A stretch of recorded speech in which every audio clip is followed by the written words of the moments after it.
ናይ ባዕልኻ ዓድል ብባዕልኻ ናይ ምውሳን መሰል ክሳብ ምግንጻል ዝብል ቅዋማዊ ማለት እውን ሕገ መንግስታዊ ድንጋጌ እቲ ክሳብ ምግንጻል ዝብል ሓረግ ክስረዝ ሓሳብ ቀሪበሎም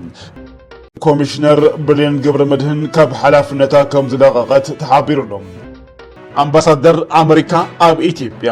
ኤርቪን ማሲንጋ ምስ ነበር ፕሬዚደንት ግዚያዊ ምምሕዳር ትግራይ ጀነራል ታደሰ ወረደ ወዲ ወረደ ከም ዝረኸቡ ተፈሊጡ ኣብ ከተማ አዲስ አበባ ሰላማዊ ሰልፊ ንምክያድ ምድላው ይግበር ከም ዘሎ ተፈሊጡ ኣብቲ ዕለት ሰላማዊ ሰልፊ እውን ዝተፈላለዩ ናይ ፈንጂ ምፍንዳእ ክካየድ ምዃኑ ይግለጸሎም ሎማዓንቲ ድሮን ኢትዮጵያ ኣብ ሱዳን ብሓይሊ ኣየር ሱዳን ተሓምሽሻላ አንቀጽ 39 ንምቅያር ዝተፈላለዩ ምንቅስቃሳት ይግበር ከም ዘሎ ተገሊጹሎም ሰላም ክብራትን ፍትዋትን ቤተሰብና እዚ ዳማት ሚዲያ እዩ ንመደብና ላይክ ሼር ናገበርኩም ክትከታተሉና ዓደምና ነዚ ቻነል ሓደሽቲ ዝኾንኩም ድማ ሰብስክራይብ እናገበርኩም ቤተሰብና ሁኑ ነትብና ዘለኹም ኩሉ ዓይነት ደገፍ ካብ ልብና መስገና ናብቲ ንሎሚ ዝሓዝናልኩም እዋናዊ ሓበሬታ ክንሓልፍ ኮሚሽነር ብሌን ገብረመድህን ካብ ሓላፍነታ ከም ዝለቀቀት ተሓቢሩሎም ካብቶም 11 ኣባላት ኮሚሽን ሃገራዊ ምክክር ኮሚሽነራት ሓንቲ ዝኾነት ብሌን ገብረመድህን ኣብ እዋን እቲ ምክክር ምኽንያቱ ብዘይተፈለጠ ካብ ሓላፍነታ ከም ዝለቀቀት ተገሊጹሎም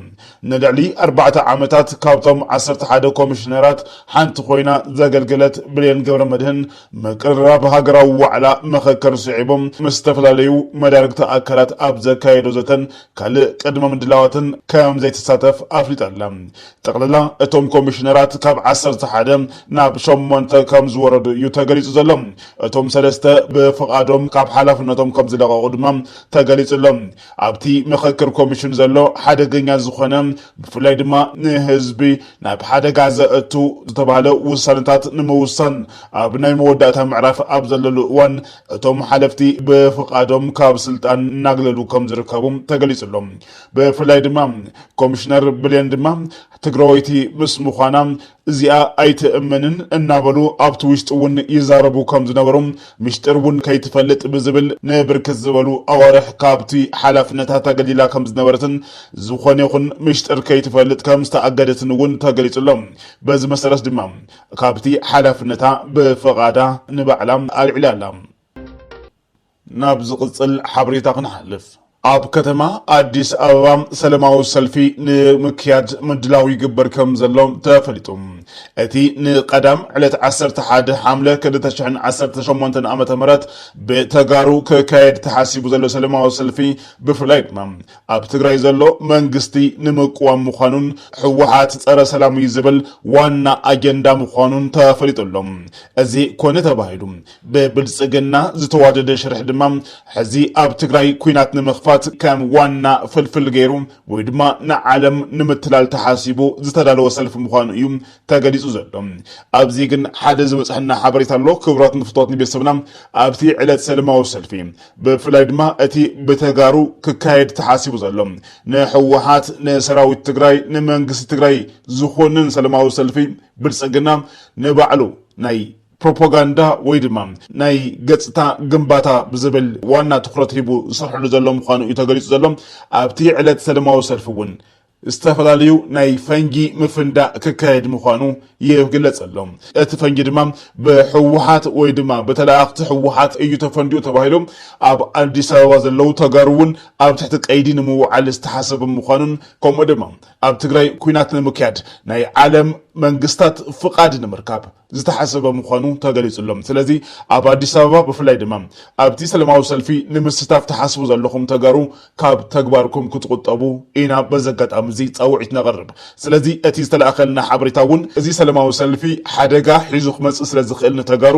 እቶም ተጋሩ ኣብቲ ሰላማዊ ሰልፊ ከይሳተፉ ዝብል ሓበሬታ እዩ ኣብቲ ሰላማዊ ሰልፊ ንኸይተሳተፉ ሕዚ እውን ተረጋጋሚ ዝኾነ ጻውዒት እዩ ዝቐርብ ዘሎ ንተጋሩ ነበርቲ ከተማ አዲስ አበባ ብፍላይ ድማ ካብ ትግራይ ናብ አዲስ አበባ ዝኸዱ ዘለው ተጋሩ ኣብቲ ሰላማዊ ሰልፊ ክሳተፉ ብምግባር እቲ ፈንጂ እውን ክፍንድእ ብምግባር ኣብ ዝተፈላለዩ ከባቢታት እዩ ትፈንጂውን ክፍንድእ ተባሂሉ ዘሎ ጥራሕ ኣብ መስቀል ኣደባባይ ወይ ድማ ኣብ ሓደ ከባቢ ጥራሕ ይኮነን ኣብ ዝተፈላለዩ ከባቢ ፈንጂ ክፍንድእ ጌርካ እዚ ድማ ብድሕነት ናይ ኢትዮጵያ ኮነ ተባሂሉ እቲ ፈንጂ ክፍንድእ ብምግባር ተጋሩ ወይ ድማ ኣብ ቁፅር ክውዕሉ ዝተደለዩ ተጋሩ ኣብ ቁፅር ንምውዓል ከም ዝተሓሰበ እዩ ተገሊጹ ዘሎ ስለዚ ካብዚ ጉዳይ እዚ ዓርሱኹም ክተድሕኑ ዓርሱኹም ክተግልሉ ከም ዝግባእ ድማ እቶም ሓበሬታ ዝለኣኹልና ወገናት ገሊጾም ኣለዉ ናብ ዝቕፅል ሓበሬታ ክንሓልፍ እቲ ካልእ ሓበሬታና ድሮናት ኢትዮጵያ መሐምሻሸን ቀጽለን ኣለዋ ድሮናት ኢትዮጵያ ኣብ ሱዳን እናተሓምሸሻ ከም ዝመጻ ዝፍለጥ ኮይኑ ሕዚ ድማ ሎማዓንቲ ድሮን ኢትዮጵያ ኣብ ሱዳን ብሓይሊ ኣየር ሱዳን ተሓምሸሻላ ሰራዊት ኢትዮጵያ ኣብ ጎኒ ዕጡቋት RSF ኮይኑ አንጻር ሰራዊት ሱዳን ይዋጋእ ከም ዘሎ እናተገለጸ ዝነበረ ኮይኑ ኢትዮጵያ ብኩሉ በሰብ አልቦ ነፈርቲ ጥራሕ ዘይኮነትስ ብእግረኛውን ብወገን ቤንሻንጉል ምስ ሰራዊት ሱዳን ትዋጋእ ከም ዘላ እዩ ተገሊጹ ዘሎ እንተኾነ በሰራዊት ሱዳን ዓብላላይነት እቲ ውግእ ይካየድ ከም ዘለን ሰራዊት ሱዳን ዓበይቲ ዓወታት ይሓፍስ ከም ዘለን እናተሓበረ ይርከብ በዚ መሰረት ድማ ሎማዓንቲ ሰብ አልቦ ነፋሪት ድሮን ኢትዮጵያ ሱዳን አትያ ኣብ ልዕሊ ሓይልታት ሱዳን መጥቃዕቲ ንምኽፋት ሓሲባ እኳ ተነበረት ብሓይልታት ፀረ ድሮን ሱዳን ከም ዝተሓምሸሸት ተገሊጹሎም ዛጊድ ናይ ኢትዮጵያ ድሮናት ብርክት ዝበላ ከባቢ 12 ዝኾና ድሮናት ኣብ ሱዳን ከም ዝተሓምሸሻ እዩ ተገሊጹ ዘሎ ናብ ዝቕጽል ሓበሬታ ክንሓልፍ ኣብ ሃገረ ዛንዚባር ዝተኻየደ ዓለም ለኻዊ ፌስቲቫል ፊልም ብልጽቲ ተዋሳኢት ተዓዋቲት ፍረወይኒ ገብረትንሳኤ ጓልጋዕሲ ድሙቕ ኣቀባብላ ተገይረላ ኣሎ ተዋሳኢት ፍረወይኒ ገብረትንሳኤ ማለት እውን ጓልጋዕሲ ብልጽቲ ተዋሳኢት ተባሂላ ዝተመረጸትላ ፊልም ኤልዳ ኣብ ሃገረ ዛንዚባር ኣብ ዝተኻየደ ዓለም ለኻዊ ፌስቲቫል ፊልም ካብ 20 ሃገራት ኣፍሪካ ካብ ዝመጻ 20 ፊልምታት ብልጽቲ ተባሂላ ምምራጻ ይፍለጥ ተዋሳኢት ፍረወይኒ በፊልም ትግርኛ ኣብ ዓለም ለኸ መድረኽ ተዓዋቲት ብምዃና ፍሉይ ተሓጓስን ፍናንን ከም ዝፈጠረላ ገሊጻላ ኣብታ ፊልም ብተዋሳእነት ብዘርእየቶም ልዑል ብቕዓት ብልጽቲ ተዋሳኢት ብምዃን ከም ዝተዓወተት ዝገለጸት ከያኒት ፍረወይኒ ኣብ ከተማ መቐለ ብዝተገበረላ ኣቀባብላ ድማ ልዑል ሓበን ከም ዝተሰምዓ ተዛሪባላ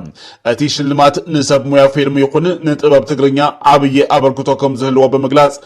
ኣብ ሕማቕ ኩነታት ኮይንካ ጽቡቕ ስራሕ ምስራሕ ከም ዝከኣል ዘርኤ ምዃኑ ድማ ኣረዲኣላ ኣብቲ ስነ ስርዓት ኣቀባብላ ተረኺቦም መልእኽቲ ዘሕለፉ ሓላፊ ቢሮ ባህልን ቱሪዝምን ትግራይ ኣይተ ዶሪ ኣስጎዶም ከም ዝበልዎም በፊልሚ ትግርኛ ኣብ ዓለም ለኸ መድረኽ ምዕዋታ ባህልን መንነትን ትግራይ ንምፍላጥ ዓብዪ ረብሓ ከም ዘለዎም ሓቢሮም ኣለዉ ንፊልም ትግርኛ ብጠቕላላ ድማ ንስነ ጥበብ ትግራይ ቆላሕታ ከይተገበረሉ መጽንሑ ዝገለጹ ኣይተ ዶሪ ከም ቢሮ ባህልን ቱሪዝምን ትግራይ ጥበብ ትግርኛ ክንኸዓቢ ኣድላይ ሓገዝ ከም ዝግበር ኣረድዮም ትግራይ መበቆል ስልጣንን ሓድግን ጥበብ ፍልስፍናን ብምዃና ብዙሓት ምሁራት እናፍሬት ቋንቋን ባህልን ትግርኛ ናብ ዝለዓለ ብርኪ ክበጽሕ ነናይ ባዕሎም እጃም ኣበርኪቶም እዮም ኢሎም ኣለዉ ስለዝኾነ ዘለውና ጸጋታት ሓደጋታት ኪነ ጥበብን ባህልን ቋንቋን ትግርኛ በዝግባእ ናብ ዓለም ክፋልጡ ብምግባር ናብ ረብሓ ክነውዕሎም ናይ ኩሉ ትግራዋይን ጻዕርን ተዋፋይነትን ክንሰርሐሉ ይግባእ ድማ ኢሎም እዮም ደቂ ኣንስትዮ ትግራይ ብዙሓት ጸገማት ተጻዊረን ኣብ ፈታኒ እዋን ኮይነን መርኣያ ዝኾነ ስራሕ ብምስራሕ ክብርን ባህልን ቋንቋን ትግርኛ ምስ ዓለም ክፋለጥ ኣብ ምግባር ናይ ባዕልን እጃም እናተጻወታ ምዃነን ገሊጸን እየን ስለዝኾነ ድማ አንሽት ትግራይ በሁሉ መድያዊ ተረባሕቲ ንምግባርን መሰለን ንምርግጋጽን በዘሪኦ ተበግስኦ ዝና አንዩ ዝበላ ወይዘሮ አበባ በቃጻላስ ድማ ንቅድሚት ንመገስጋስ ከም ቢሮ ኩሉ ዓይነት ድጋፍ አጠናኺሩ ከም ዝቅጽል አገንዚበን እየን ናብ ዝቅጽል ሓበሬታ ክንሓልፍ ካብ ከተማ አዳማ ዝረኸብና የሓበሬታ ናባኹም ክነብል ክብሮት ንፍቶት ንቤተሰብና ብፍላይ ድማ ንህዝብ ትግራይ ኮኔልካን ንመጉዳእ ዝተሓሰበ ሸርሒ ምዃኑ እዩ ዝገልጽ ዘሎ እቲ ኣብ ከተማ አዳማ ዝተኻየደ ዋዕላ ሕገ መንግስቲ ንምቕያር ምዃኑ ተገሊጹ ኣሎ ብፍላይ ድማ አንቀጽ 39 ንምቕያር ዝተሓንጸጸ ወይ ድማ ዝተሓሰበ ሸርሒ ምዃኑ እውን ተገሊጹ ኣሎ አንቀጽ 39 ንምቕያር ዝተፈላለዩ ምንቅስቓሳት ይግበር ከም ዘሎ ተገሊጹ ኣሎ ኣብዚ ሰሙን እዚ ኣብ ከተማ አዳማ ኣብ ልዕሊ ኣዝዮም ኣካታዕቲ ዝኾኑ ሃገራዊ ጉዳያት ብምድሃብ ብልጽግና ፓርቲ ማእኸላይ ኮሚቴ እፁፅ ኣኼባ መክያዱ ተፈሊጡሎም እቲ ኣኼባ በመከተል ፕሬዚደንት እቲ ፓርቲ በአቶ አደም ፈራህ ዝተመርሐ ኮይኑ ካብ ኩለን ክልላት ዝተውጻጹ ልዕሊ 300 ላዕለዎት ኣባላት ተሳቲፎም ኣለዉ ኣብቲ ኣኼባ ዝቀረቡ عبي كتع استلع لهم حمشت قلفي نتبسات دمام كم زسعبوا مخانم تفلت لهم حدا كسب مجنس زبل حرك كسرز مخانو تحابير لهم ناي بعلق عدل ببعلق ناي موسان مسل كسب مجنس زبل قواماوي مالتون حق من قستاوي دنقاقم اتي كسب مجنس زبل حرك كسرز حسب قريب لهم بز مسارت دمام عنكس 3 شعاتن كترف ابو سنه كم زتبصحيو تاغليزو لهم قال اي ناي اوروميا فولي ربحا ناب حبراوي ربحا كقير مخانون تحابير لهم اتي كل اوروميا ابلعلي اديس ابابا زلوم فولي ربحا زبل دنقاقه تريفهم ناب حبراوي ربحا كقير زبل حساب زقرب مخانون زي حساب زي بوغن مرحتي اوروميا صنع تقاومو قطيم ولهم سالساي اول دبا كللات بقانقا زي كونس بجيوغرافي كخون الو اب زبل نطبي اتي حزي زلو بقانقا مننتن زتواددم كللات نهاغراوي حدنت سغات ስለዝኾነ كللات بجيوغرافياوي اقمامطان بايكونومياوي متأسسارن ጥራይ ክዋደዱ زبل اجندام بوانانت قريبلهم ربعي አዲስ አበባን ድሬዳዋን ክልላት ክኾና ዝብል እዩ አዲስ አበባን ድሬዳዋን ርእሰን ዝኸአላ ክልላት ክኾናን ኣብ ቤት ምኽሪ ፌደሬሽን ቀጥታዊ ውክልና ክህልወን ዝብል ሓሳብ ተላዒሉ እዩ 50 ነጥብ ድማ ናይ ውልቀ መሬት ዋንነት በዝምልከት እዩ መሬት ናይ መንግስትን ህዝብን ጥራይ ምዃኑ ተሪፉ ውልቃዊ ዋንነት ማለት እውን የግል ባለቤትነት ብዝብል ተሕወስን ንኢንቨስተራት ውሕስነት ንምሃብ ክሽየጥን ክልወጥን ዝኸለሉ መምሕያሽ ክግበር تحاتيت لهم اتي كالي عبي لوطي تحسب زل دمام اب مأتوي اتي قوام مالتون اب مأتوي اتي حق منقس زلهم نحنا ناي ايتيوبيا بهراسباتن حزبتاتن زبل حرك بنحنا حبر بهراوي حزبتات ايتيوبيا بالزبل كتكا اتي بارتي حبراوي مرقصي كم زحازه تفليت لهم كبرات نفتوات نبيسرنا ابزي زلكم رئيتو ابتي نرئيتو مهابي كتكافلنا بزقات امزيك نعدم ندلي ازوم حسابات زيوم نيتيبيا زلاق سلامن عبيتن كمصو يخدو دتبلو ويس توسخي بوليتيكاوي قللاو كفطرو يوم ابزي بدسكي حسابكم ابتي نرئيتو مهابي كتغرفلنا نعدمكم اتي زقصل حبريتا كبرات نفتوات نبيسرنا بزغرم كونتات كاب تግራይ ናብ አዲስ አበባን ናብ ካልኦት ከባቢታት ኢትዮጵያን ዝኸዱ ዘለው ተጋሩ ናብ مكلاكيا كحوسو ويدمام ناب مكلاكيا كاتو يسرح كم زلو تفريطلهم بفلاي دمام اب تግራይ ግፋሎ ወይድማ ኩናት ከካይዱ ብዝበል ስጋት ዝሓድሮም መናእሰይ ተጋሩም ናብ ዝተፈላልዩ ከባቢታት ኢትዮጵያ በፍላይ ድማ በፉሊ ናብ ከተማ አዲስ አበባ የምርሑ ወይድማ ይጓዓዙ ከም ዘለው ዝፍለጥ እዩ ኣብ ማዓልቲ ልዕሊ ብርክት ዝበላም ነፈርቲ ካብ ከተማ መቀለም ናብ አዲስ አበባ ይጓዓዛለዋ ከም ድማ እቲ መንእሰይ በአየር ቦታ ክረክብ ስለዘይ ከአለም በመኻይንውን ካብ ትግራይ ናብ አዲስ አበባ ይጓዓዝ ይዘሎም እዚ መሰረት በመግባር ድማ ኣብ ትግራይ ስጋት ሓዲርዎ ናብ ከተማ አዲስ አበባ ዝኸደ መንእሰይ ናብ መከላከያ ንምጽምባር ብልጽግና ይሰርሕ ከም ዘሎ ተፈሪጥሎም ብልጽግና መስምረት ኮይኑ ابزي ناي تغارو كاب تግራይ ናብ አዲስ አበባ ዝኣተው ተጋሩ ናብ መከላከያ ከኣቱ ይሰርሑ ከም ዘለው ሓቢሮም ስምረትን ብልጽግናን ሓቢሮም ይሰርሑ ከም ዘለው ተፈሪጥሎም እዚ ብግልጺ በዓልቶም ኣብ መድረኽ ዝሓበርዎ እዩ እዚ ሸሪኹ ዝወፀ ሓበሬታ ብፍላይ ድማ ጌታቸው ረዳ ዝነበሮ ኣኼባ ሸሪኹ ዝወፀ ሓበሬታ እዩ ካብ ትግራይ ናብ አዲስ አበባ ዝኸዱ ዘለው ተጋሩ ናብ መከላከያ ከኣቱ ክሰርሕ ከም ዘለዎም እዮም ገሊጾም ዘለው ግፋፍ ትግራይ ለተልና ናይ ፌደራል ሓይልኻ تكسر حلو أبي معقوي يمثله بباسات يمثله بكلين يمثله تقرأي أو إنه حلوه نفيتر الحيلي ورمك لك هذا أتولو سعري تزقبر كاب تقرأي زمان زمان سي لما كلا كذا أتولو من قدي سعري كجبر مخانون تقدي سلام أبادي سافز لهم تجارو زدلي خمس اللود ما نزي مخانو ايو تحابيرو زلهم تنكاغا ክትገብሩውን ጻውዒት ቀሪቡሎም በስተፈላለየ መንገዲ ሽምኩምን አድራሻኹምን ከተትሕዝዎም ከም ዘይግባእኩም እዩ ተሓቢሩ ዘሎም አድራሻኹም ኣብ ሓደ ቦታ ፍሉጥ ቦታ ክኸውን ከም ዘይብሉ ከምኡ ድማ ሽምኩም ንዝምልከቶ ኣካል ናበልኩም ወይ ድማ ንዝኾነ ይኹን ናይ መንግስቲ ኣካል ክትህቡ ከም ዘይብልኩም እዩ እቲ ዝተላኸልና ሓበሬታ ዝገልጽ ስለዚ ኣብ ከተማ አዲስ አበባ ሕዚ ብግልጺ ብዕላው ዝኾነ ግፋ ክካየድ እዩ እቲ ግፋ ድማ ንተጋሩ ኮኔልካ ተጋሩ ገፊፍካ ናብ መከላከያ ጽምባር ምዃኑውን ተሓቢሩሎም ምክንያቱም መከላከያ ናይ ምውጋዕ ዓቕሙ ብጣዕሚ ተዳኺሙሎም ናይ ምውጋዕ ዓቕሚ የብሉን ተባሂሉ ተገምጊሙሎም እዚ ድማ በተጋሩ እዩ ክሓው ዘለዎም ወይ ድማ ተጋሩ ናይ ምውጋዕ ዓቕሚ ስለ ዘለዎም እቶም ካብ ትግራይ ናብ አዲስ አበባ ዝመጹ ዘለው ተጋሩ ድማ ናብ መከላከያ ከኣትውለዎም ዝብል ምንቅስቃስ ክግበር ምዃኑ ኣብዚ ሰሙን እውን ግልጽ ዝኾነ ግፋ ክካየድ ምዃኑ እዩ እቲ ዝተላእኸልና ሓበሬታ ዝገልጽ ስለዚ ኣብ ኣዲስ ኣበባ ዘለኹም ተጋሩ ልዑል ጥንቃቐ ክትገብሩ ኣለኩም ቀዳም ዕለት 11 ሓምለ ሰልፊ ክካየድ ተሓሲቡሎም ድሕሪት ሰልፊ ድማ ዕላው ዝኾነ ግፋ ኣብ ልዕሊኹም ክካየድ እዩ ስለዚ ሕዚ እውን ጥንቃቐ ክትገብሩ ሽምኩም ኣድራሻኹም ንዝኾነ ይኹን ኣካል ክተፍልጡ ከም ዘይብልኩም እዩ እቲ ሓበሬታ ወሲኹ ዝገልጽ እቲ ኣብ መንጎ ትግራይን ኢትዮጵያን ጎንፂ ዝፍጠር እንተኾይኑ ናብ ከምዚ ዓይነት ውሳነ ከም ዝኸዱ ፍሉጥ እዩ ተባሂሉሎም ነገር ግን እዚ ገና ካብ ሕዚ ጀሚሮም ዝሰርሕሉ ዘለው ጉዳይ ምዃኑ ተረዲኡኹም ካብ እኩብ ዝኾኑ ነገራት ዓርስኹም ክተርሕቑ እቲ ነዚ ሓበሬታ ዝለኣኸልና ወገን ሓቢሩሎም ናብ ዝቕፅል ሓበሬታ ክንሓልፍ ፕሬዚደንት ትግራይ ዶክተር ደብረጽዮን ገብረ ሚካኤል ቆልዑ ዝኾነ ደብዳቤ ንአብይ አሕመድ ልኢኾም ኣለዉ ቀዳማይ ሚኒስትር ኢትዮጵያ ኣብ ቀረባ እዋን ኣብ ደብረ ማርቆስ ዘመሓላለፍዎ ዓሌታዊ መልእኽቲ ብዝምልከት ካብ ፕሬዚደንት ትግራይ ዝተመሓላለፈ መልእኽቲ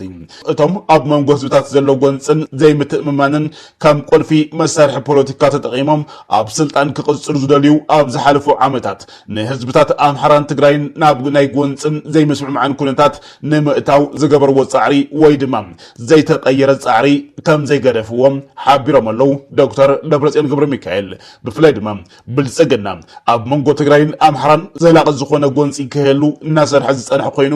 እዚ ጎንፂ ክሳኻዕ ስለዘይከኣለ ሕዚ ካሊእ ኣጀንዳ ክኸተሉ ምጅማሮም ዶክተር ደብረጽዮን ገብረ ሚካኤል ከሲሶም ኣለዉ ይኹን እምበር እዞም ብባህልን ታሪክን ተኣሳሲሮም ዘለው ኣሕዋት ህዝብታት ነቲ ኩሉ ዝተሓላለኸ ሽርሕታትን ውዲታትን ብልጽግና ብምፍሻል ሕውነታዊ ምትእስሳሮም ቀፂሎም ኣለዉ ዝበሉ ዶክተር ደብረጽዮን ገብረ ሚካኤል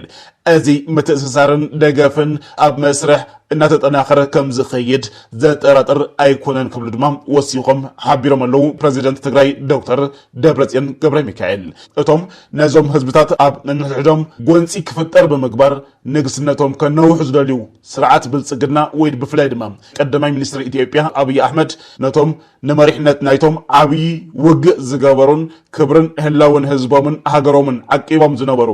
ዓበይቲ መራሕቲ ትግራይ ነበር ብምጽላም شرحي بلصقنا كقصل كم زدليون أزيد ما كلتيهم هزبتات أمبي كبلو كم زجبوا من يوم دكتور دبرتيان جبر ميكائيل جريتهم زلوم بفريد مام أبدا برماركوس ترخيبهم أبدا برماركوس أبز نبرة سرعات قدام مينستر إثيوبيا هذا يوهانس أبدا لي أم حرام قفعي فتيمهم يوم بالزبل زحلفوا ملاقتي أزي كونه تبايلهم هزبي أم حرام مس هزب تجري كواجا سلزيك عالم ويجمع كجايو سلزيك عالم ناب كوينات كأتولهم سلزيك عالم أزي كونه تبايلهم هزبي أم حرام هزب تجري نمجج أو استحسب شرح مخانو دكتور دبرتيان جبر ميكائيل جريتهم لهم سلزد مام ناي سرعة بلصقنا نكسنت نمنو واحد تبايلهم ناي كلتيو هزبي فريدما ناي سمين هزبي ناي أم حرام تجري كوينات أدلاي يلزا أمانة بلصقنا كلتيهم هزبتات أبغونس ندحدات يوم عد مسلطاني كنا واحد زخي الانبر كلتيهم هزبتات سلام تخوينهم نسلطاني نهلون ناي حدقا يلزا أمن سرعة بلصقنا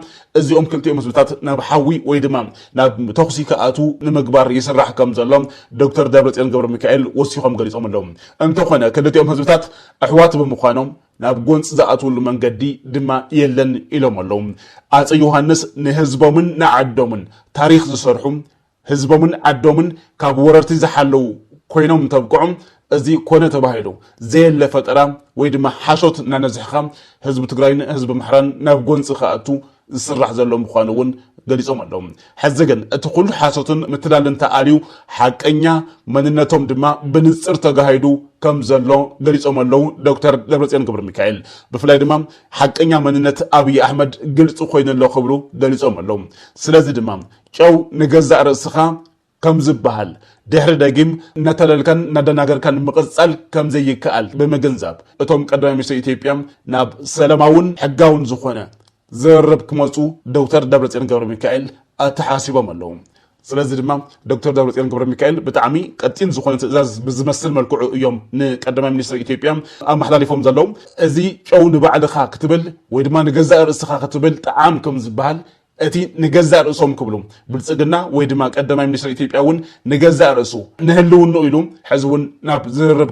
كم زجبهم قتين تزاز دكتور دبرتيان جبر ميكائيل أم حالفهم لهم أنت جاي كوينوجن كنا عليك أينا كنا وعك أينا كنا فرصك أينا كاب سلطان كون كنا وجدك أينا زعينة ملأخت يوم دكتور دبرتيان جبر ميكائيل أم حالفهم زلهم ብጣዕሚ ጠንከራ ዝኾነ መልእኽቲ እዩ ናይ ዶክተር ደብረጽዮን ገብረ ሚካኤል ኣሕሊፎሞ ዘለዉ ስለዚ ብልጽግና እውን ነዚ ክቕበል እዩ ተባሂሉ ተስፋ ይግበር ድሕሪ ናይ ዶክተር ደብረጽዮን ገብረ ሚካኤል ጻውዒት ድማ ወይ ድማ ዘመሓላልፉ ቀጢን ትእዛዝ ስዒቡ ድማ ናይ ኣሜሪካ ኣምባሳደር ኣብ ኢትዮጵያ ናብ ትግራይ መፅኡ ኣሎ እዚ እውን ምዚ ዝተሓሓዝ ክኸውን ስለ ዝኽእል ምክንያቱ ሰራዊት ትግራይ ህዝቢ ትግራይ መንግስቲ ትግራይ ናይ መወዳእታ ውሳነ ምውሳኑ ዘመላኽት ምዃኑ ናይ ዶክተር ደብረጽዮን ገብረ ሚካኤል መልእኽቲ ዝተገንዘበ ናይ ኣሜሪካ ኤምባሲ እውን ናብ ትግራይ መፅኡ ኣሎ ናብ ዝቕፅል ሓበሬታ ክንሓልፍ ሰራዊት ናጽነት ዓፋር መበል 50 ዙር ሰራዊቱ ኣመሪቑ ኣሎ ኣጎጉመ ብዝብል ስያመ ዝፍለጥ ሓይሊ ዘመረቖም ኣባላት ኣብ ቀረባ ዓፋር ንምቁፅጻር መጠነ ሰፊሕ መጥቃዕቲ ከም ዝጅምሩ ኣፍሊጦም ኣለዉ ምጥንኻር ሓይልታት TDF ዓፋር ኣምሓራ ኦሮሚያ ቤንሻንጉል ጉሙዝ ጋምቤላ ሶማልያን ዕድመ ብልጽግና ክሕፅሩ ምዃኖም እውን ዝተፈላለዩ ምንጭታት ይሕብሩ ኣለዉ ፓርላማ ኣውሮፓ ንሰራዊት ሕሚቲ ግብረ ራዕዳዊ ወይ ድማ ኣሸባሪ ትካል ተባሂሉ ክስየም ሓቲቱ ኣሎ እቲ ፓርላማ ንሕብረት ኣውሮፓ ኣብ ዘቕረቦ ጻውዒት መጠነ ሰፊሕ ገሰት ሰብኣዊ መሰላት ከም ዝፈጸመ ድማ ኣረዲኡ ኣሎ ዓለም ዝፈንፈነቶም ዳዕሚ ሰሪዕ ብብልጽግናን ሕቡራት ኤምራትን ዝድገፍ ምዃኑ እውን ይግለጽ ኣብ ቤንሻንጉል ጉሙዝ በብልጽግና ሰልጢኑን ተዓጢቁን ናብ ሱዳን ዝኣተወ ሰራዊት ሕሚቲ ኣብ ቀረባ ከም ዝተደምሰሰ ድማ ዝፍለጥ እዩ ኣምባሳደር ኣሜሪካ ኣብ ኢትዮጵያ ኤርቪን ማሲንጋ መቐለ ኣትዮም ኣብ ኢትዮጵያ ኣምባሳደር ሕቡራት መንግስታት ኣሜሪካ ኤርቪን ማሲንጋ ኣብ መዕርፎ ነፈርቲ ኣሉላ ኣባነጋን ተኣቱ ላዕለዎት ኣመራርሓ መንግስቲ ኣቀባብላ ገይሮም ኣለዉ እቶም ኣምባሳደር ንሓደ መዓልቲ ጸኒሒት ዝመፁ ኮይኖም ምስ ፈጸምቲ ሰብኣዊ ሓገዛት ተራኺቦም መንግስቲ ኣሜሪካ ንውሳነን ህይወት ኣድሕንን ዝገብሩ ሓገዛት ከዝትዩ ምዃኖም ተሓቢሮሎም ካብዚ ብተወሳኺ ተረባሕቲ ማሕበረሰብ ካብ ህፁፅ ረድኤት ናብ ባዕልኻ ምኽኣል ክሰጋገሩን ዘላቂ ሰላምን ምርግጋእን ንኽዓስልን ፃዕርታት ከም ዝገበር እዩ እቲ ዝተረኸበ ሓበሬታ ዘመላኽት ኣምባሳደር ማሲንጋ ብተወሳኺ ኣብ ጉዳይ ተግባራውነት ስምምዕ ውዕሊ ፕሪቶርያ ማለት እውን ኩሃ መሰረት ገይሮም ምስ ዝተፈላለዩ ኣካላት ተረኺቦም ዘተ ክገብሩ እዮም ተባሂሉ ትፅቢት ይግበር ክቡራት ንፍትወት ቤተሰብና ሕዚ ዝረኸብናዮ ሓበሬታ ድማ ኣምባሳደር ኣሜሪካ ኣብ ኢትዮጵያ ማሲንጋ ምስ ነበረ ፕሬዚደንት ግዝያዊ ምምሕዳር ትግራይ ጀነራል ታደሰ ወረደ ወዲ ወረደ እውን ከም ዝረኸቡ እዩ ተገሊጹ ዘሎ ኣምባሳደር ኣሜሪካ ኣብ ኢትዮጵያ ኤርቪን ማሲንጋ ምስ ነበር ፕሬዚደንት ግዝያዊ ምምሕዳር ትግራይ ጀነራል ታደሰ ወረደ ወዲ ወረደ ከም ዝረኸቡ ተፈሊጡ ናብ ዝቕፅል ሓበሬታ ክንሓልፍ ቅድመ ምድላው ኣቀባብላ ጋንታ ወልዋሎ ዩኒቨርሲቲ ዓዲግራት ጋንታ ኩዕሶ እግሪ ወልዋሎ ዩኒቨርሲቲ ዓዲግራት ንዘመዝገበ ዓወት ውፅኢትን ክብርን ምሃብ ድሙቕ ኣቀባብላ ከም ዝግበረሎም ምምሕዳር ከተማ ዓዲግራትን ዩኒቨርሲቲ ዓዲግራትን ብሓባር ኣፍሊጦም ኣለዉ ትማሊ ጋዜጣዊ መግለፂ ዝሃቡ ከንቲባ ከተማ ዓዲግራት ኣይተመንበሩ ንጉሰን ፕሬዚደንት ዩኒቨርሲቲ ዓዲግራት ዶክተር ገብረ ሚካኤል ወልደ ገብርኤል ከም ዝበልዎም ብዙሓት ፀገማት ተጻዊሩ ጽዋዕ ዝዓተረ ጋንታ ወልዋሎ ዩኒቨርሲቲ ዓዲግራት ንመላእ ህዝቢ ትግራይ ብፍሉይ ድማ ንህዝቢ ዓዲግራትን ከባቢኡን ፍሉይ ኩርዓት ክስምዖ ከም ዝገበረ ኣረዲኦም እዮም ጋንታ ኩዕሶ እግሪ ወልዋሎ ዩኒቨርሲቲ ዓዲግራት ዝኣክል በጀት ከይተመደበሉን ብቀረባ ደገፍቱ ከይረኸበን ኩሎም ፀወታታት ኣብ ዘይመይድኡ ገጢሙ ንዓወት መብቅዖም ጥንካረ እቲ ጋንታ ብፍላይ ድማ ልዑል ጻዕርን መንፈስ ሳዕራይነት ተጻወትን ኣካላት ኣመራርሓን እቲ ጋንታ ከም ዘመላኽት ድማ ተገሊጹሎም እቲ ጋንታ ንዝቐጽል በጀት ዓመት ዝሓሸ ደገፋት ንኽረክብ ኣበርቲዕና ክንሰርሕ ኢና ዝበሉ ኣይተመንበረን ዶክተር ገብረ ሚካኤልን ዓቕሚ ዘለዎም ትካላትን ውልቀ ሰባትን ደገፋቶም ክሕይሉ እውን በዘጋጣሚ እዚ ፀዊዖም እዮም ኣብ መወዳእታ ኩሉ ደጋፋይን ኣፍቃራይን ስፖርት ትግራይ ብፍላይ ድማ ነበራይ ከተማ ዓዲግራትን ከባቢኡን እታ ጋንታ 9 ሓምለ 2018 ዓ.ም ካብ ከተማ መቐለ ጀሚሩ ክሳብ ከተማ ዓዲግራት ኣብ ዝግበር ልዑል ኣቀባብላ ተሳተፋይ ክኸውን ከም ዝግባእን ነዚ ዝተሓበራ ኮሚቴታት ከም ዝተጣየሻን ድማ ኣብቲ ዝተዋሃበ ጋዜጣዊ መግለፂ ዓላዊ ኮይኑ እዩ ፍትዋትን ክቡራትን ቤተሰብና ብቐጻሊ ብኻሊእ ሓበሬታ ክንረኸብ ኢና ክሳብ ሽዑ ሰላምን ጥዕናን ተመኒና ሰላምን ቅሳነትን ንህዝቢ ትግራይ ዓወት ንጅግና ሰራዊት ትግራይ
first time I've been to Tigray in about a year.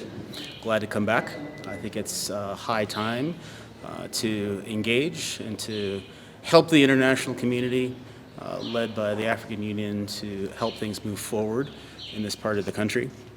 One of the first questions I asked when I arrived, how are the Rains doing? It's very clear that the Rains are not doing particularly well. This means that it's time to be very, very serious about moving ahead with a solution that addresses the needs of the people of this region, the people of the country. Thank you very much. ጽቡቕ ማለት ኣምባሳደር ኤርቪን ማሲንጋ ኣብ ኢትዮጵያ ናይ ኣሜሪካ ኣምባሳደር ማለት እዮም ሎም ማዓንቲ ዝመፅሉ ምክንያት ከምቲ ባዕሎም እውን ገሊፆሞ እዮም ክልተ ነገር እየን ሓንቲ ሕዚ ኣብ ትግራይ ዘጋጥም ዘሎ ድርቂ ዝምልከት ብኣካል ንምርኣይ እዩ ስለዚ ድርቂ ኣብ ልዕሊ ናይ ተፈናቐልቲ ፀገማት ተደራረብ ዘሎ ዝህልዎ ሳዕብየን ፍሉጥ እዩ ስለዚ ነዚ ተዓዚብካ ኣብ ሰብኣዊ ሓገዝ ዝግበር ነገራት ፕላን ንምግባር እዩ ኣብዚ ተቐዳማይ ነገር ንሱ እዩ ትልሚ ንምውፃእ ምስ ዝምልከቶም ኣካላት ተራኺቦም ኩነታት እውን ሪኦም ኣብ ትግራይ ምስ ዘሎ ፀገም ድርቂ እንተተወሲኽዎ ዝህልዎ ሳዕብየን ፍሉጥ ስለ ዝኾነ እዚ ብኣካል ንምዕዛብ እዩ ነዚ ኣብዚ ምሳና ተራኺቦም ኣሎም ዝተፈላለዩ ኣካላት እውን ክራኸቡ እዮም ናብ ተፈናቐልቲ ዘለዎ እውን ንእሽተይ ዕደት ክገብሩ እዮም ስለዚ ተቐዳመይቲ ነገር እዚኣ እያ ካልአይቲ ግን ናብ ዝርርብ ናብ ሰላም ንምእታው በር ንምኽፋት እውን ይመስል ከም ዝፍለጥ ናይ ፕሪቶሪያ ስምምዕነት ኣብ ከይዲ ነይሩ እዩ ግን ዘጋጠሞ ፀገማት ንፈልጦ ኢና ካብኡ ስዒቡ እውን ሕዚ ዘሎ ወጥሪ ይፍለጥ እዩ ስለዚ እቲ ወጥሪ ብምህዳእ ናብ ሰላማዊ መንገዲ ዕድል እንተሃልዩ ፈተነታት ንምግባር እውን እዩ ማለት ስለዚ ብወገና ቅድሚ ናብ ዝኹነታት እዚ ምዕራግ እውን ናብ ስምምዕነት ፕሪቶሪያ ኮይና ፀገማት ኣብ ትግራይ ዘለዎ ፀገማት ምስ ኢትዮጵያ ዘለዎ ፀገማት ናይ ትግራይ ጠቕላላ ኣብ ትሕቲ ፀላእቲ ዝወደቐ ልኡላውነትና ዘይተመለሱ ተመዛበልቲ ጉዳይ ዝምልከት ናይ ሂማኒታርያን ጉዳይ ዝምልከት ኩሎም ፀገማት ብሰላማዊ መንገዲ ክፍትሑ ኣለዎም ኢልና ፃውዒትና ገበርና ፀኒሕና ኢና ግን መንግስቲ ኢትዮጵያ ተሓሲምዎ ኣብዚ ደረጃ እዚ ኢና ዘለና ስለዚ ቅድም ኢሎም ፕሬዚደንት ኦባሳንጆ መፅኦም ነይሮም ተመሳሳሊ መልእኽቲ ኢና ሂብናዮም ግን ትሪእዎ ዘለኹም ኩነታት እዩ ዘጋጥም ዘሎ ፕሬዚደንት ኦባሳንጆ መንግስቲ ኢትዮጵያ ንሪኦ ዘለና ነገራት እዩ ብዙሕ ብድሕሪኡ ምዕባለታት የብሉን ሕዚ ኣምባሳደር ኣሜሪካ ከዓ መፅኦም ኣለዉ ስለዚ ብሰላም ንምፍታሕ እንታይ ቅርብነት ኣሎ ዝብል ሕቶ እዮም ኣቕሪቦም ዘለዉ ንሕና ኩሉ ፀገማት ብሰላም ንምፍታሕ ትማሊ እውን ሎሚ እውን ፅባሕ እውን ሬዲ ኢና ምክንያቱ ህዝቢ ትግራይ ፀገማት ብሰላማዊ መንገዲ ንምፍታሕ ምንም ነገር የድልዮን ሬዲ ኢና ቅሩባት ኢና ዝብል መልሲ ኢና ሂብናዮም ዘለና ስለዚ ነዚ ስዒቡ ኣብ ቀረባ ግዜ ክምለሱ እዮም ኣብ ውሽጢ ሰሙን ናብዚ ክምለሱ እዮም ስለዚ እቲ ዝርርብ ሕዝ ጀመርናዮ ዘርአናዮ ግሪን ላይት ክመስሎም ይኽእል እዩ ንኣቶም ንሕና ናይ ሰላም ፃውዒት ኩሉ ግዜ ንገብሮ ነገር እዩ ግን ነዚ ሪኦም ከይዶም ኣለዉ ምስ ዝምልከቶም ኣካላት ተዘራሪቦም እንደገና ክምለሱ ከም ዝኾኑ ነጊሮምና ኣለዉ ማለት እዩ